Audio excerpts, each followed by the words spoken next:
Tao po. Ay, nandito pala ikaw, nanay. Kamusta na po? Ayos naman. Asan kaya po ang Carmen? Karen pa rin ni Kat, nandito ang tuturuin mo. Ay, nandito pala. Nanay, tatanong ko lang kaya ako naririto. Napasok ba si Karen? Ay, noon napasok, pero sa ngayon, pinatigil ko muna yung dalawang napasok. Dahil 4 po sila dati. Ibig sabihin, 4 na pasok, huminto yung 2. Pinahinto ko na po. Bakit kaya? Hindi po namin kaya ang gastos namin sa pambayad namin sa service. Ah, Malayo po ang eskwelahan. oo. Ang problema, service. Kamusta na, Ate Carmen? Ayos lang po. Ano nga pangalan mo? Carmen, Karen? Karen. Karen. Ano pong sadya ninyo, tuturuin? Ang sadya ko kaya ako napunta dito, may ibibigay ako sa'yo. Hindi to galing sa akin kasi may nagpapaabot. Tamang-tama na banggit nyo, ang problema nyo service. Kung sakali may service ka, Ate Karen, papasok ka na. Opo. Sigurado ka. Ano po, brother, yung binigay kay Karen?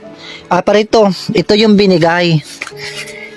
Ito yung sigurado magugustuhan mo. Ito, Ate Karen, oh, ayun. Bagong bisikleta mo para magamit mo sa pag-aaral. Ano? Okay ba? Okay po. Gusto mo ba? Opo. Nanay, ito yung bagong bisikletan po ni Karen. Sa palagay nyo po, nanay, sa palagay nyo po, nanay, papasok na kaya po si Karen kasi may bagong bisikleta na po siya? Ay, papasok na po siya. Hindi na kami maghanap ng pang-service niya. Oo nga. Ay, salamat naman sa nagbigay sa aking anak ng kanyang sasakyan pa eskwelahan.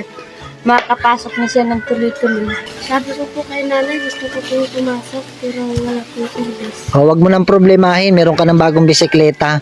May mga kasamahan ka naman na magbibisikleta papuntang school. Maganda po yung yung reception niyo po sa akin. Maraming salamat po sa nagbigay po. Yung anak ko ay makakapagpatuloy na ng pag-aaral.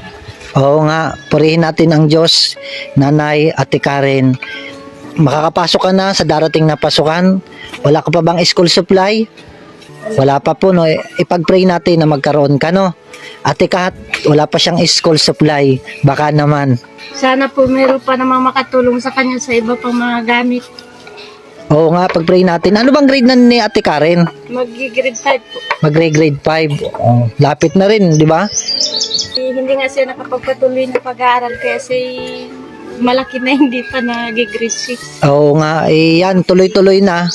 Tuloy-tuloy ng kanyang pag-aaral. Ipag-pray natin yung kanyang school supply, no? Bago ang magpasukan, magkaroon siya, no? Ilang taon ka na, Ate Karen? 13. 13. Ay, sige. Sino po, brother, ang nagbigay nitong light net? Si Ate Kat. Pero mapapanood niya itong video na ito. At magiging masaya siya na natanggap ni Karen yung kanyang bagong bisikleta. Mag-aral ka ng mabuti, Karen, ha? Para magtapos, tulungan mo ang magulang mo, ha? Sa awa po ng Panginoon ay pagpatuloy po niya pagpalain na nagbigay nitong light net po.